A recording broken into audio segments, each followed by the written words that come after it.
കേട്ടോ ഒരു ദിവസം തന്നെ. റാണിയായിരിക്കും ആ കുട്ടികളെ ബാക്കിയെല്ലാം തേനീച്ചയുടെ അമ്മ. റാണി ഒരു പെൺതേനീച്ച തന്നെ കേട്ടോ. സാധാരണ ഇതൊരു പെൺതേനീച്ചയായിട്ട് വരേണ്ട ഒരു പുഴുവിനെ തന്നെയാണ് റാണിയാക്കി മാറ്റുന്നത്.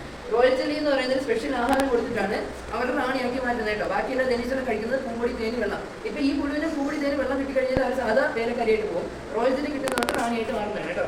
ഇവർ റാണി വിരിഞ്ഞിറങ്ങുന്നത് 15-16 ദിവസം കൊണ്ട്, പെൺതേനീച്ചകൾ വിരിഞ്ഞിറങ്ങുന്നത് 21 ദിവസം കൊണ്ട്, ആൺതേനീച്ചകൾ വിരിഞ്ഞിറങ്ങുന്നത് 24 ദിവസം കൊണ്ടാണ്.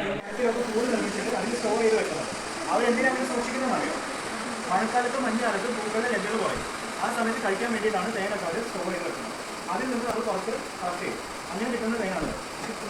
നേരിട്ട് ഏതൊരു തേന് എടുത്തു കഴിഞ്ഞാലും തേനീച്ചകളുടെ ഒരുപാട് ബോഡി പാർട്സ് ഉണ്ടാവും, മെഴുകുണ്ടാവും, അതേപോലെ 30% വെള്ളമൊക്കെ കലർന്നിട്ടുണ്ടാവും.